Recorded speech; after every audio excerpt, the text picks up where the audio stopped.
Did you see the CNN thing where the anchor forgot to put his pants on? Yes. Can you send that out? I will. I definitely will. Okay. Guys, Hi, Hey, Jeff. Jeff. Hello. Hi, everyone. Hi, Virginia. Hi. Hi, Pinar. Aw, Dr. Motrislav, how are you? Hi. Hello, everyone. Hi. Hi, Rebecca. How are you? It's good to see you. I'm good. How are you? Good to see you too. I've been good.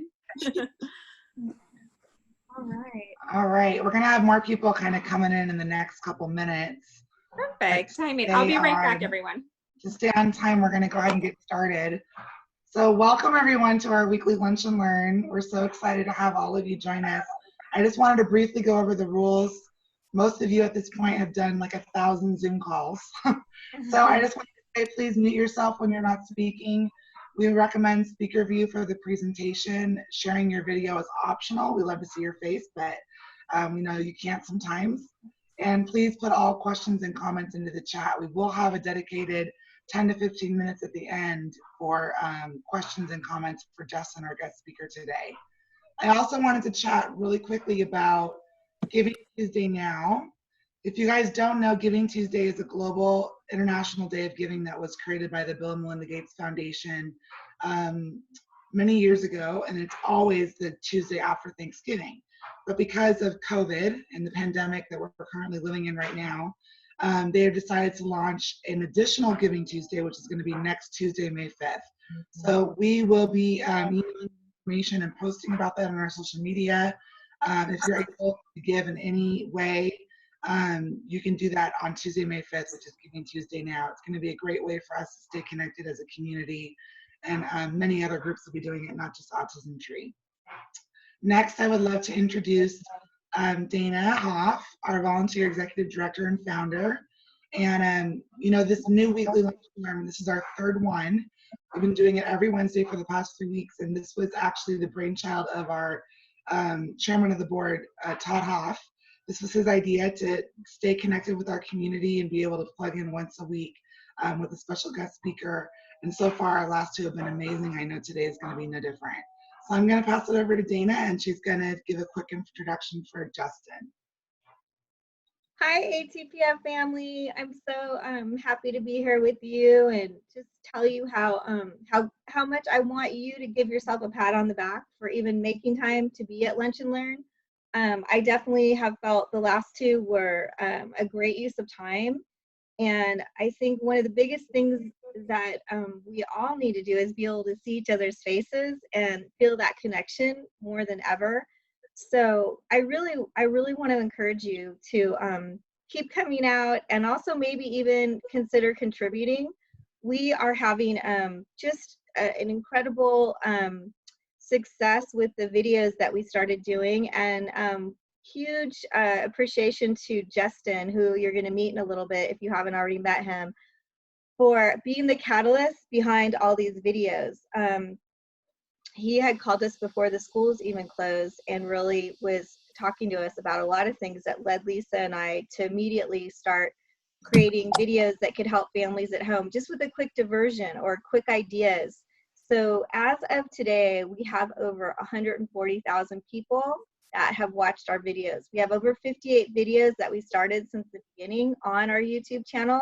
If you're not a subscriber, please subscribe. We have over 100 total videos, but 58 since we started with Shelter in Place. And I just can't exaggerate how it's opened up our community further, because we're getting schools and organizations and other countries tapping into our videos. And so if you have a heart to create a video showing yourself doing something that's positive with your kiddos, an idea or something that maybe is just uplifting, I know right now I'm not unique. I'm definitely feeling the strain of shelter in place for many, many reasons. And I'm just really grateful to my ATPF family and team for having the mantra that there's no benefit from being negative. We all know that. I mean, what are we going to get for not focusing on the positive. And so the positives, thankfully, are very real at Autism Tree right now. During Autism Awareness Month, we launched a reading program where we read children's stories. We've had over 12 people do that. A lot of them are kiddos, reading kiddos books, which is amazing. If you haven't experienced watching them, it's really uplifting and fun. And we've had over 6,000 people watch those videos. So again, if you want to participate and do one, we welcome that. And I really want to give another shout out to our Autism Tree team for being quick on their feet and analyzing our 20 ATPF programs and seeing which ones could be virtual.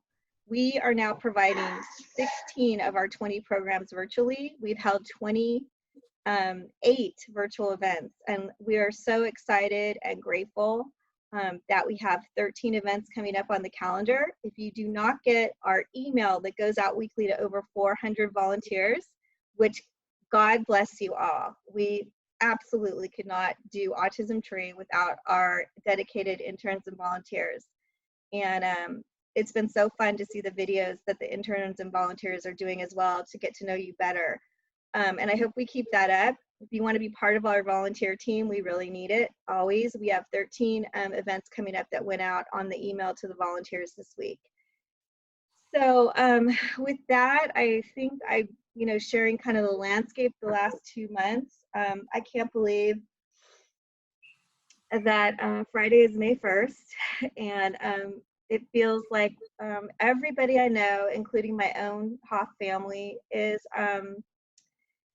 just going through some really difficult, challenging situations. I have yet to meet a parent, as I think we already covered a little bit with Lisa, that there's not even one parent I've met that isn't struggling with shelter in place with their children at home, especially with the homeschooling. So I think it's really important that we keep up the encouragement. And one thing that I'm doing with my own family every day is just focusing on what we have accomplished, not what we haven't accomplished. I'll give you one specific example. My husband would be so happy if I would put away all the boxes that are in our garage and even in one of our showers. One whole shower is full of boxes from, if you don't know me, we were living in Pennsylvania for 2 years. So that would make him so happy, and I'd be happy to do it. But I'm like everyone else. I'm kind of stuck. I'm not doing these other projects. I'm really just focused on being the best I can for my Hoff family and for our Autism Tree team and family. And that really feeds my soul, knowing that we are still creating brighter futures every day for our children and families after 16 years. And last night, I want to tell you, was thankfully not something that happens often, but it did happen. And in 16 years, when we have gotten 911s, which we do, but it isn't a weekly thing, thank God. But 911s are real. And I just cannot exaggerate how I feel really reverent today that in all these different scenarios of 911s in the last 16 years, last night I was getting a message from a father that's child was having a seizure and at Rady's ER. So I said, I'm gonna send a message out to our team to start praying right now. And, sometimes it's just about getting a family, a child through that moment. And without any exaggeration, this morning I get up, the child got discharged from Rady's, and one of our team had been literally praying and emailing, and I didn't even get the message till this morning, had gotten the message, and while the family was in the ER, was praying for them. And I think there's just so much power in that. There's so much power in having purposeful love when someone is really, really struggling. It's so real. And I just want you to know, without any exaggeration, it just it renders me speechless that in 16 years, when we've had these real 911s, we have never, and I mean never, not been right there. And with this, it's a beautiful time for me to introduce Justin, because when you see Justin, you're going to see his office. And he is like, I've never met anyone like Justin. He's a warrior for our country. He's a warrior for his son. Now he's on our board, and he has opened up his law firm, his beautiful law firm, to Autism Tree. And we had an amazing event before all this happened. And he's just, he's expanded the vision, just being him. And when you're watching him, you see the American flag behind him, and you see that he has endured things that we can't imagine unless you've gone to combat and gone through that kind of training. And I feel like it's really relevant. I think it's really, really relevant that I'm introducing him today, right now. I think we can all learn a lot because we're struggling and we're exhausted, and it's getting harder. So we need a warrior. And I'm introducing you to Justin, and Justin, I want you to know that Todd and Garrett would have loved to have been on this call today. They have a huge heart for you, as I do. I feel our Huff family has been really blessed by Justin, and our Autism Tree family, and it was deep gratitude. I introduced you to him today, and I hope we all get to know him and his family better. Thank you so much, Justin, and thank you, Autism Tree family. No, thank you so much for having me, Dana. There's one thing that I'll respectfully correct you on. I'm actually at my house right now, and all of the hiding my kids' stuff behind me and on the sides of the frame make it look like my office, and so I'll take that as a win. I want to save most of our times for questions and answers, but I wanted to kind of give an overview of my background that kind of uniquely positions me to look at multiple aspects of what our families deal with on a daily basis, kind of going through this crisis and then trying to look around the corner for what's next. The short version is my background is in child psychology. I wanted to be a child psychologist growing up. I grew up on the East Coast in New Jersey. I have two younger sisters, very close family. I was studying child psychology in New York on September 11th and heading into the city. My dad was supposed to be in one of the towers, and thankfully he wasn't, but that hit very close to home. And so I wound up going to the Marine Corps as an officer. And when I was on active duty, it was a change in the trajectory that I was planning, but I wanted to build my life around empowering and protecting other people. And so once I was on active duty, the Marines had a shortage of attorneys. And so I was able to transition into the Marines law program. I went to law school in Boston. And when I was there, a federal prosecutor took me under his wing and really taught me the ropes of trial practice and federal prosecution. And I fell in love with it. I fell in love with telling people's story, presenting it to a jury, and really trying to protect them. And so after law school and the bar, I had a year of Marine training and then received orders out to San Diego. And from 2008 to the end of 2012, I was advising the senior generals on the West Coast. I was a prosecutor trying cases for the Marine Corps. And the last year and a half, I was the chief prosecutor of the Western United States doing all of their special victims crimes. And so this was loss of life, sexual assault, crimes against kids, really heavy stuff. And during that process, I helped build out a victim advocate platform to help families better navigate the legal process, to help them look around the corner from the jury verdict and really get their lives back on track. I was really lucky where when I transitioned from the Marine Corps in 2012, I joined a satellite office of a big international law firm and built out a practice there in civil litigation, again, staying kind of true to my value of empowering and protecting people. The law practice I built there was to empower and protect disruptors across multiple industries. I got really lucky again where a friend of mine started the fitness company CrossFit, and I've been fortunate enough to be part of the process of helping them grow from a handful of gyms to now we have 15,000 in 158 countries. And so through the big firm platform, through trying cases for businesses, working with startups, venture funds, as well as my prosecution roots, I've gotten a pretty cool glimpse into the economic engine behind things, the legal process, the advocacy process. And through all of the challenges that I've navigated professionally and helped my clients navigate, all of that has paled into comparison as compared to trying to support my son, Caleb. Caleb is 9. He was diagnosed when he was a little over 2. He's considered high functioning now. He's in general education with an aide. And I have a neurotypical daughter named Jade, who is 7. I'm a single dad. Their mom and I went our separate ways years ago and have a wonderful co-parenting relationship. But what I realized is, as I had been supporting Caleb through this kind of, from my perspective, fractured journey over the years, I still didn't get it. And they go to a great school. I know the team cares, but it has been exhausting, even as of this week, trying to advocate for what we think is best for Caleb. And so maybe a year or so ago, when I was in one of the IEP meetings, kind of going back and forth with the district, I left and I was upset, and I realized that I'm pretty well connected in the healthcare space just from what I do for a job and friends in different companies, as well as not being shy as a Marine and federal prosecutor and litigator.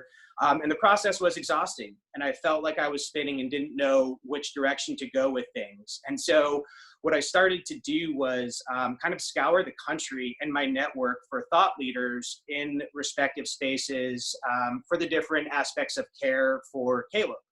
And I tried to break it down. I'm a visual learner, so I put everything on a piece of paper, and I started to think about how complicated this maze really was between insurance and home care at home, care at school, care for ABA, the challenges of trying to get Caleb into sports in the community. There were just so many moving pieces that were overwhelming, in addition to just all of the regular life stresses that we all have to navigate. And so as I started to kind of like assemble this crew, and they didn't know this was going on at the time, but just really asking them for insight, I kind of confirmed my suspicion that the different aspects of the kind of care continuum weren't communicating with each other. And it was around at that point in time where I had known of ATPF, and my sister Jess, who's on the call, thank you for joining, Jess, I see your name. She'd been volunteering and just enamored with Dana and Lisa and Rebecca and the whole team. And she'd been trying to get me out to an event for probably years. And like a lot of parents, like a lot of military parents, I spent the beginning, which I'm not proud of Caleb's initial part of his journey, kind of in denial, hoping he would have a good day, hoping that, one day after ABA, things would just permanently be different, hoping when he came home from school, there wouldn't be the meltdowns. And understandably, that magic pill, never came. And I felt like while so many great people over the years have stepped up to help, my expectations weren't managed well enough. And, that's something that is, in my opinion, parents' responsibilities to do, but we don't know what we don't know. And, I wish that out of the gate, someone would have told me that it's going to be hard. You're going to have to drive around. You're going to have to wait on hold with insurance companies. It's not one size fits all. And, it was around the point of my breaking point that Jess, my sister, asked me to come to ATPF's Neuroscience Conference this year. And I was only able to make it the last day just because of some other work responsibilities that were heating up.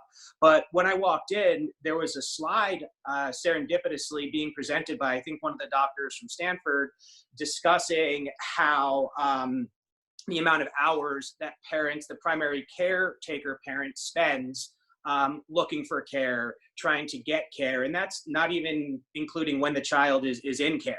And then there was another slide that jumped out at me, which was the divorce rate and, the friction in families who have an impacted child or a neurodiverse kiddo, not just autism, but any kind of need.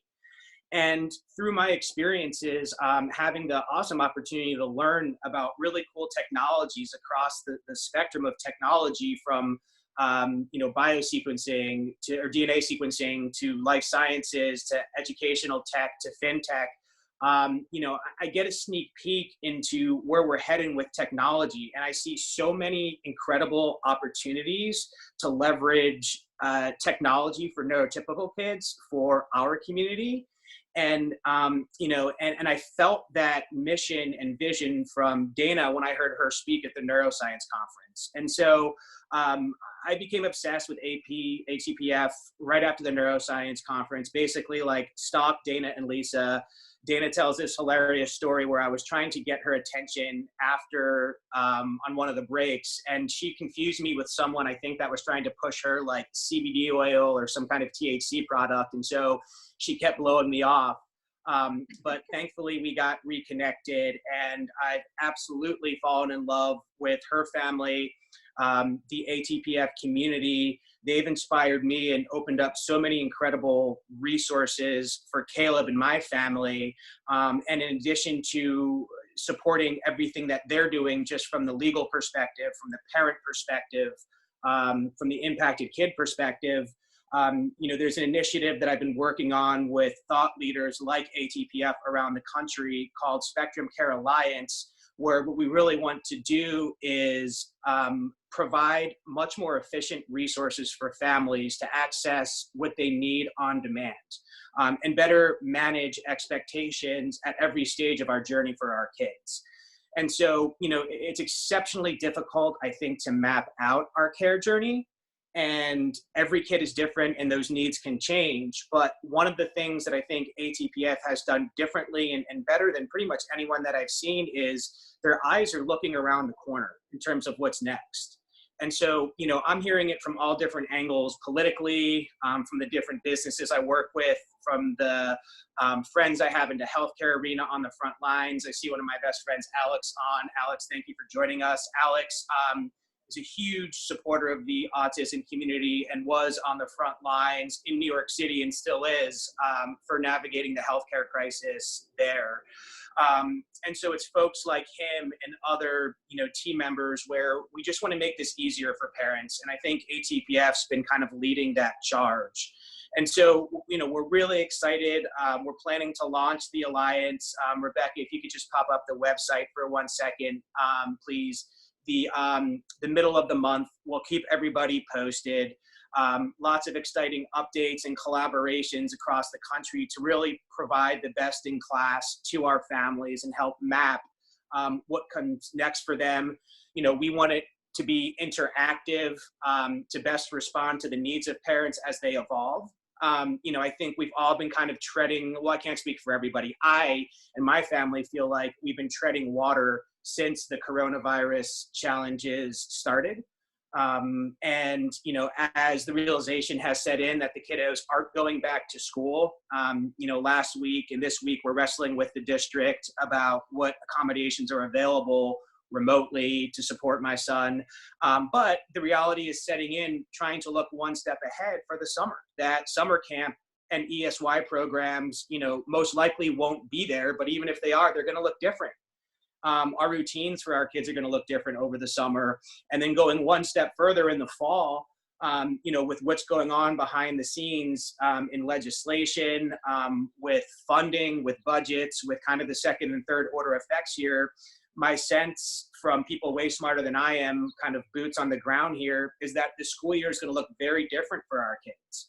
The schools are in a difficult position to figure out what's next and protect their families. And I know they're doing the best they can, but I'm not sure if everyone heard yesterday, Newsom talking about potentially staggering days or just it looking differently. But the reality is no one knows what it's going to look like for our kiddos.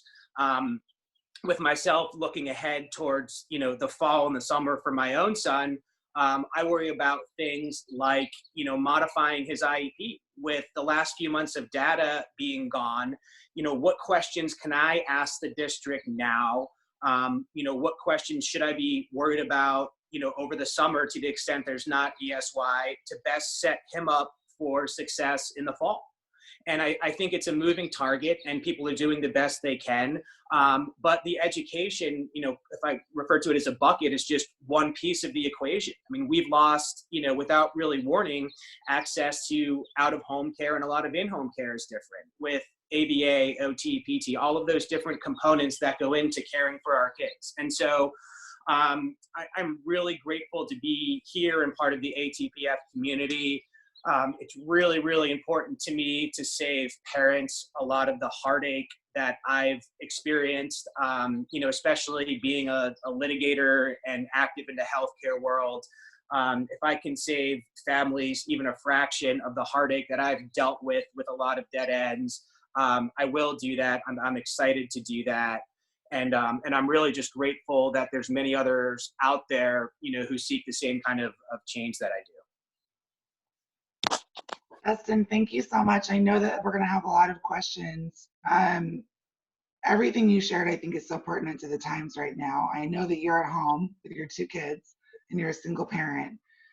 What have you seen at home with Caleb and even both of your kiddos that maybe has surprised you through this new platform of distance learning or online learning? Like, has anything surprised you, or have they adopted in a way that you didn't expect that was maybe like a little bit of a welcome surprise in a sense?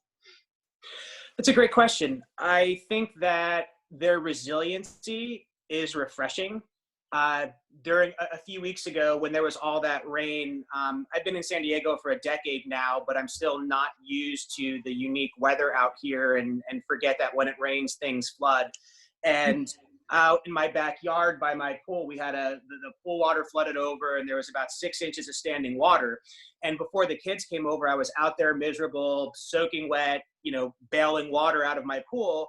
And then both of the kids run up smiling, getting water guns and, pulling it out of the pool and shooting it over the fence, smiling, thinking it was the coolest thing ever. And it was this really beautiful moment just about the importance of perspective. And I think our kids are way more resilient than we tend to think, because as parents, at least for me, a lot of this with just parenting in general is, I kind of feel like I'm making things up as I go along and trying not to mess it up. But their resiliency and positive attitude, I think, is refreshing and a good reminder to us as adults to tap into that a little bit more. I think the double-edged sword to that point is just my observations being a parent, is that kids, neurotypical, and impacted kids, they absorb a lot more of the atmospherics at home than we think. Mm-hmm.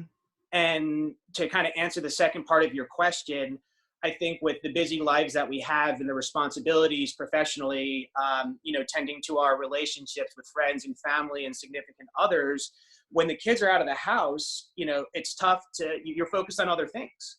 And for me, watching how Caleb learns at home has been really eye-opening, to see some of the challenges firsthand.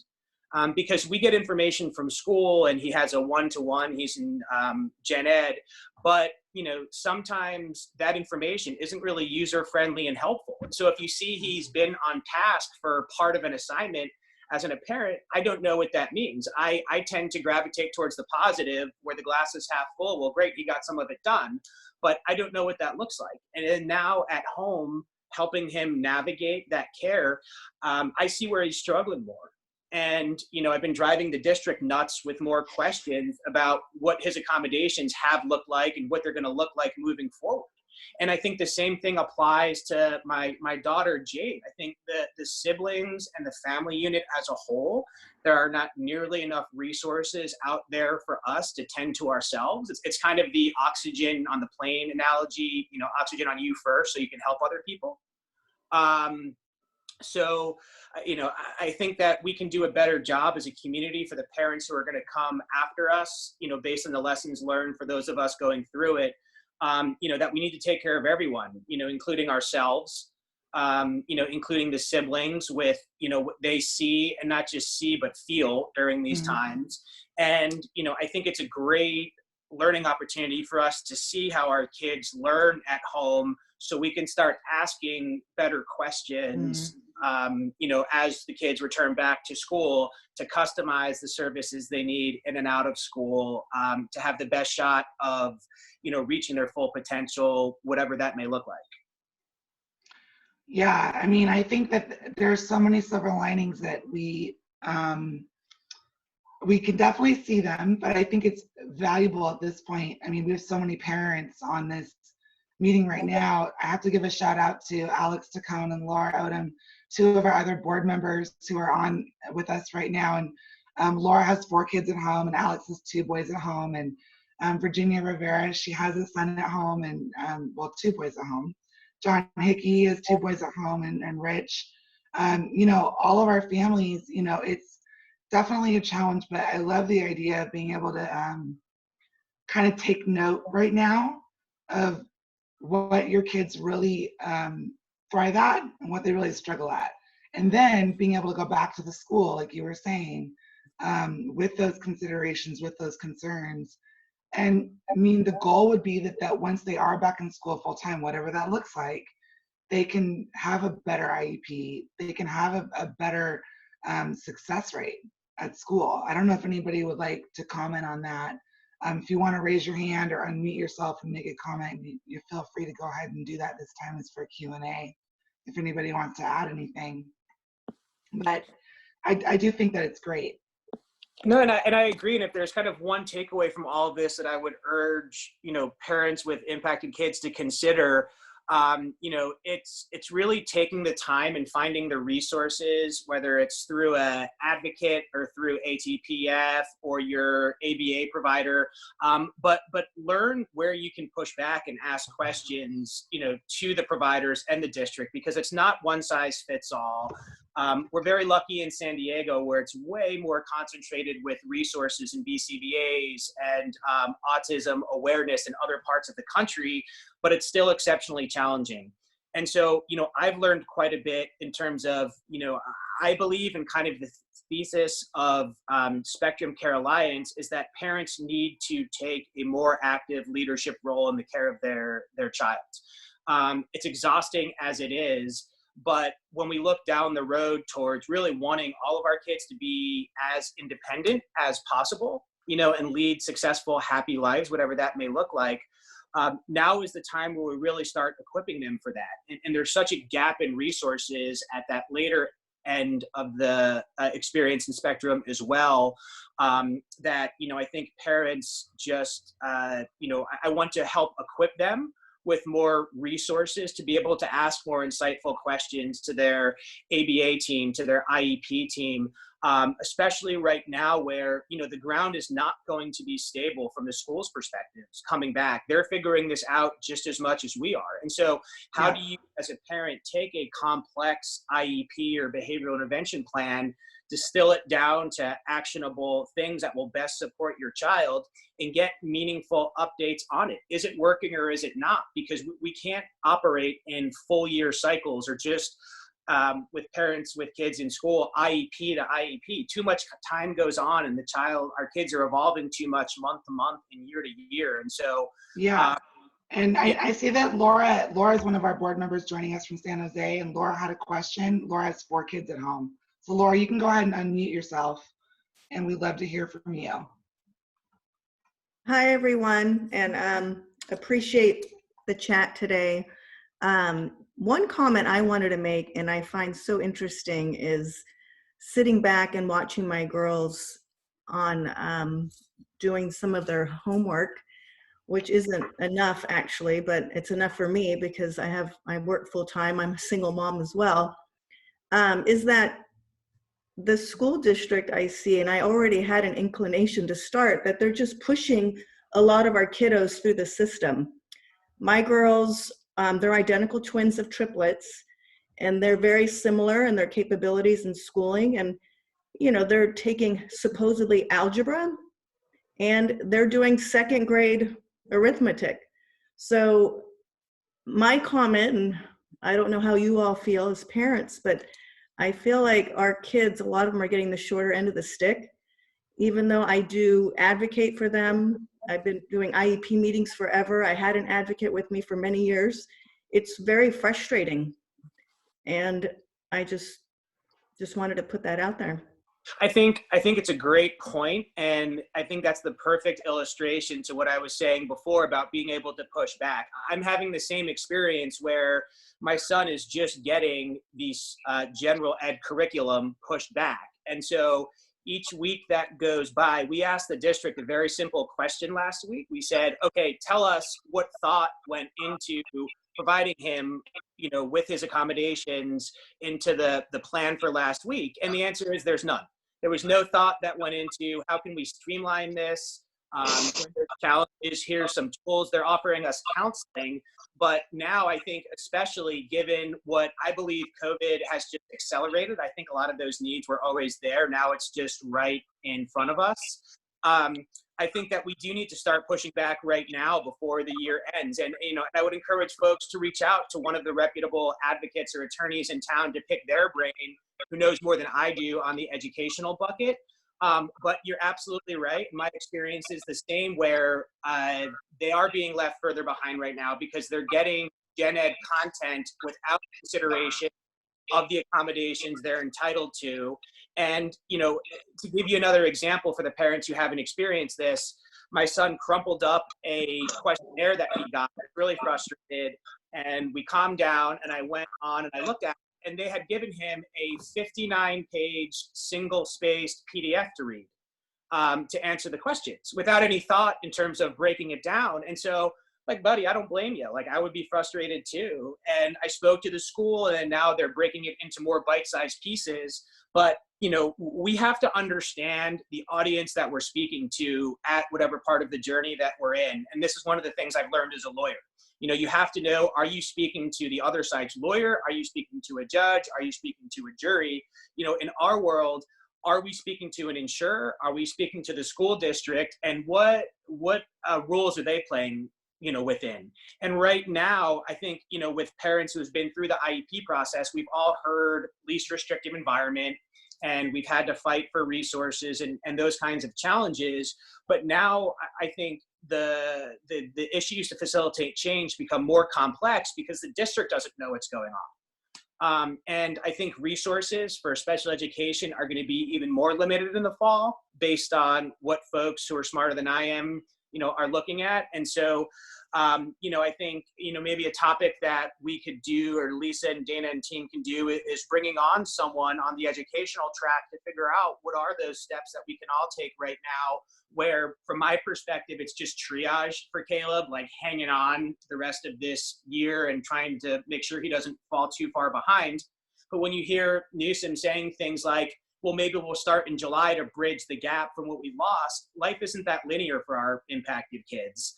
And you can't compress what they've lost, in my opinion, into, a longer school days. It doesn't work like that. So I think we have to meet our kids where they're at. And as parents, we need to learn who we're speaking to and be better equipped to push back to make sure that we're getting as much as we can for them, especially in the early school years. Absolutely. And I definitely think, Jeff Snyder, he's joining us from the East Coast, and he had a comment that said, I was on an IEP myself throughout my education and was lucky to have it go right.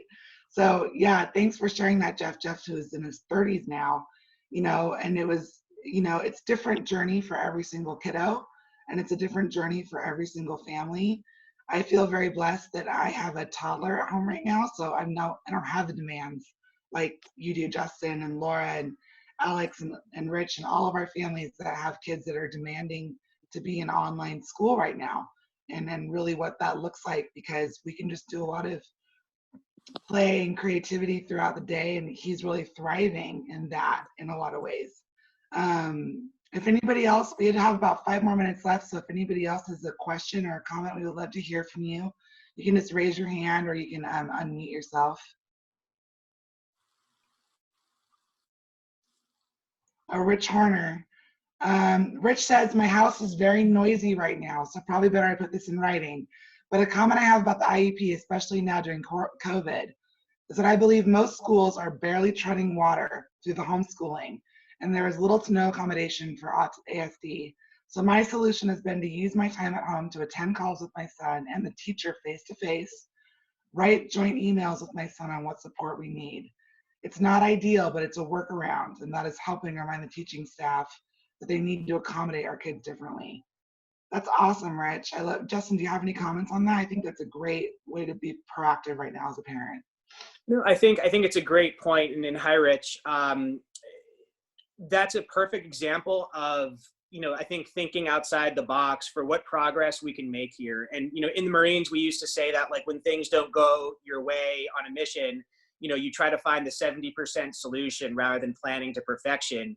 And right now there's so many unknowns that we're not going to find perfection. And I would actually argue that we'll never find perfection in life or learning or any of that stuff. But I think figuring out what benefits we can get from this experience, which is more one-on-one time with the teacher, learning more about the journey, and really trying to refine based on observations how your kiddo learns, so you can play more of a role in this next phase, which I'm considering, traditionally end of school summer phase, and then beyond it. I mean, I think the kids are going to get back to school next year in the fall. Some people feel differently about that. We'll see how it all shakes out, but I'm pretty sure that it's going to look different. And so I think Rich's plan is brilliant, and I think that districts are treading water and would definitely encourage parents to proactively reach out to your teachers and IEP team to see,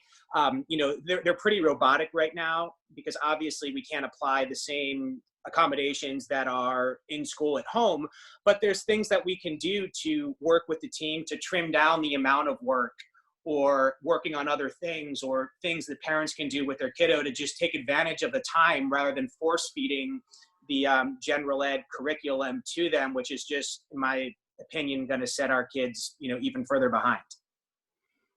Yeah, absolutely.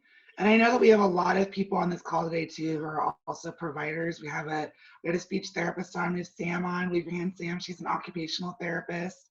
And we have a lot of people that are part of this call today that are serving the community, including Seth and Matthew, who are both special education attorneys. Hi, Seth and Matthew. I think that it's incredible when we can come together on this kind of platform and really have open discussions, and knowing that our kids, our people in our community really do want to help our kids the best way they can. And I think that it's great when we can see that. I have a comment here from Sam Trink, one of our moms. Hi, Sam. Her son, Parker. What are some ideas for kids that Zoom is not working? What are some ideas for kids that Zoom is not working for?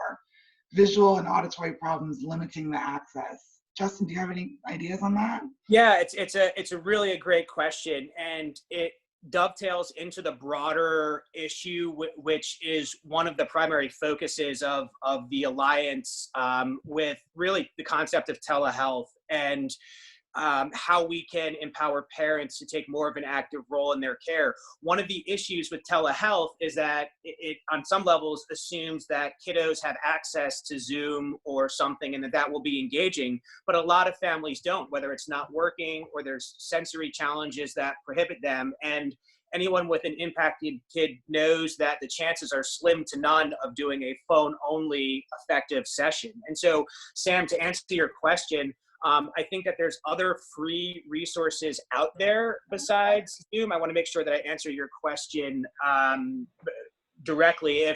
I'm not sure if you're asking just video conferencing in general.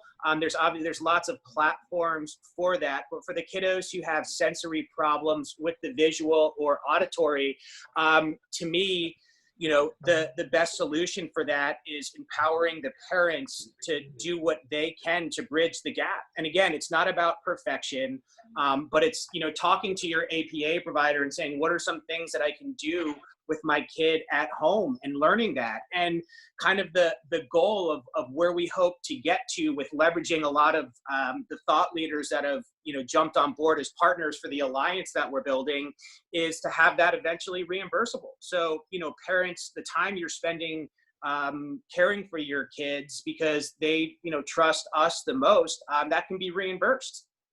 And so it's a great question, Sam. And I think that based on whatever vertical of care that you're looking for the Zoom or remote access in, whether it's therapy or schoolwork, talking to the providers and asking them to creatively strategize. And it may be more work on your plate to really get the information from the provider and then relay it. But like I said earlier, I think we do have to meet our kids with where they are.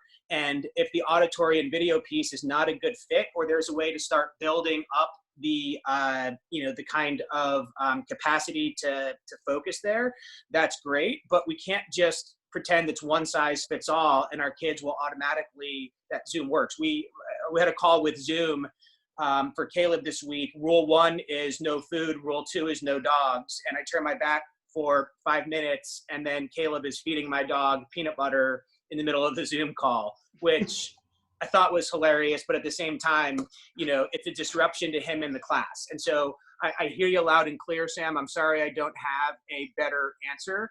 But I think it just reinforces the need for parents to really step into the driver's seat. So Justin, we have one more question, and then it's 12:45, you guys, so we're going to wrap it up. But question from Mom Tamar. Hi, Justin. Do you think school may be delayed in reopening? If school reopens next year, how do we renew an IEP online? Do you know how to answer that question, Justin? Sure. So I think that no one knows what's going to happen with school or if it's going to be delayed. My bet is that it's going to look very differently and that it probably will be opened. I'm not convinced yet. But what I'm seeing is a lot of districts are starting to reach out in true district fashion, and no offense to any district representatives that are on the call. I know you have a job to do. But they're starting to ask questions about when you want your next IEP meeting. And, that is going to be a huge building block of what resources the kids have in the fall for renewing it online or elsewhere.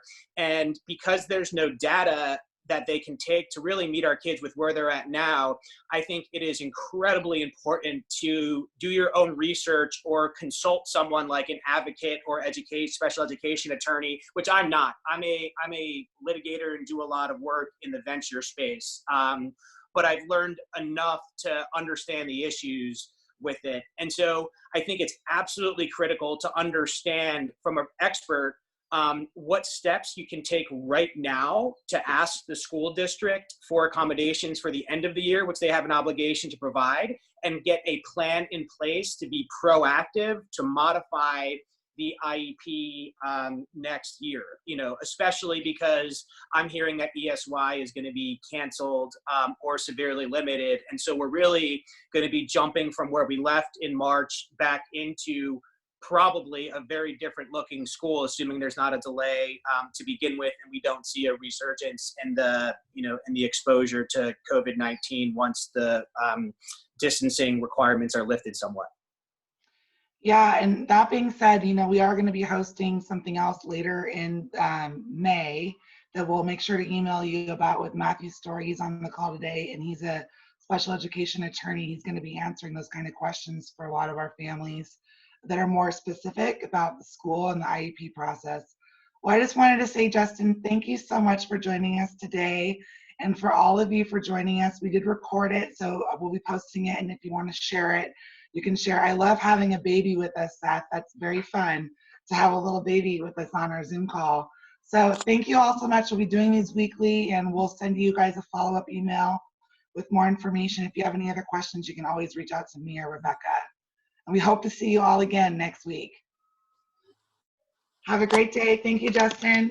Thank you all. See you all soon. Everyone. Thank you.